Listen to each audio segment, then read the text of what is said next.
একদিন টুনি পাখির গ্যাস সিলিন্ডারে আগুন লেগে যায়। তাই টুনি পাখি সেই গ্যাস সিলিন্ডারটাকে ঘরের বাইরে রেখে সেইখান থেকে পালিয়ে যায়। ঠিক তখনই সেইখানে টিঙ্কু চলে আসে। আর টিঙ্কু এসে দেখে সিলিন্ডারে আগুন লেগে আছে। এই দেখে টিঙ্কু সেই সিলিন্ডারের উপরে উঠে পড়ে আগুনটা নেভানোর জন্য, কিন্তু কিছুতেই আগুনটা নেভে না। আর ঠিক তখনই সেই সিলিন্ডারটা ব্লাস্ট হয়ে যায়। আর সাথে সাথে টিঙ্কু সেইখানেই মারা যায়।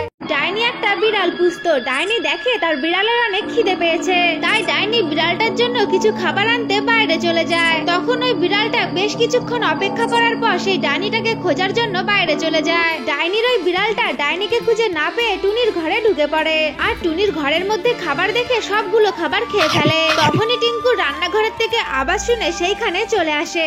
আর এসে দেখে একটা বিড়াল তাদের খাবারগুলো খেয়ে ফেলেছে। এই জন্য টিঙ্কু একটা লাঠি দিয়ে সেই বিড়ালটাকে ওইখানেই মেরে ফেলে। এ বাবা, এটা আমি কি করলাম? বিড়ালটা তো মারাই গেল। বন্ধুরা, তোমরা সবাই লাইক আর সাবস্ক্রাইব করে দাও, তাহলে এই বিড়ালটা আবার ঠিক হয়ে যাবে।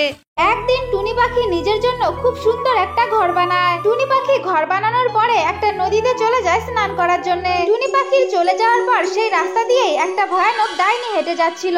তখন সেই ডাইনিটা সেই টুনি পাখির ঘরটাকে দেখতে পায়। আর ঘরটাকে দেখে বলে, আরে বাহ, এই ঘরটা তো খুবই সুন্দর। এখন থেকে আমি এই ঘরটার মধ্যেই থাকবো। এই কথা বলে ডাইনিটা সেই ঘরের মধ্যে চলে যায়। কিছুক্ষণ পর টুনি পাখি তার ঘরের কাছে চলে আসে। যখন টুনি তার ঘরের মধ্যে ঢুকতে যায়, ঠিক তখনই সেই ডাইনিটা একটা লাথি মেরে বাইরে ফেলে দেয়। তারপরে সেই ডাইনিটাও বাইরে চলে আসে।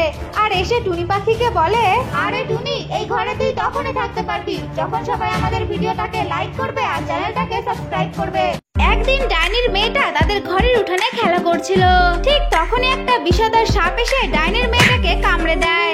আর সাথে সাথে ডাইনির মেয়েটা সেইখানেই মারা যায়। এরপরে সেইখানে ডাইনিটা চলে আসে। আর ডাইনিটা এসে দেখে তার বাচ্চাটা মরে পড়ে আছে। এরপরে ডাইনিটা সেই সাপটার কাছে যায়। আর ওই সাপটা ডাইনিটাকে দেখে বলে, এই ডাইনি, তোর মেয়েটাকে আমি মেরেছি, কারণ তুই আমার বাচ্চাটাকে খেয়ে ফেলেছিলিস সেই জন্য। কিন্তু তুই চিন্তা করিস না, তোর বাচ্চাটা আবার ফিরে আসবে।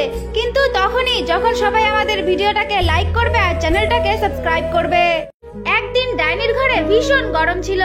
এই জন্য ডাইনির মেয়েটা কিছুতেই ঘুমাতে পারছিল না। এই জন্য ডাইনি তার মেয়ের জন্য একটা হাই স্পিড ফ্যান নিয়ে আসে।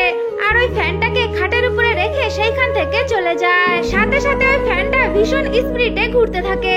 ঠিক তখনই ডাইনির মেয়েটা ঘুমের ঘরে ওই ফ্যানের উপরে পড়ে যায়। আর দুই টুকরো হয়ে ডাইনির মেয়েটা সেইখানেই মারা যায়। একদিন টুনি পাখি একটা মাছ নিয়ে তার বাড়ির দিকে যাচ্ছিল। তখন একটা গাছের উপরে একটা ভয়ানক ডাইনি বসেছিল। ওই ডাইনিটা টুনি পাখিকে দেখে ফেলে। আর দেখে তার মনে মনে অনেক মাছ খাওয়ার ইচ্ছে হয়। এরপরে ওই ডাইনিটা গাছের থেকে নিচে নেমে আসে। আর এসে বলে, আরে বাহ, টুনি পাখির কাছে কত বড় একটা মাছ। আমি টুনির কাছে থেকে এই মাছটাকে নিয়ে খেয়ে ফেলবো। এই কথা বলে ডাইনিটা তাড়াতাড়ি করে চলে যায় টুনি পাখির সামনে। ডাইনিটা গিয়ে টুনি পাখির কাছ থেকে সেই মাছটাকে নিয়ে খেয়ে ফেলে। এই দেখে টুনি অনেক কান্নাকাটি করতে থাকে।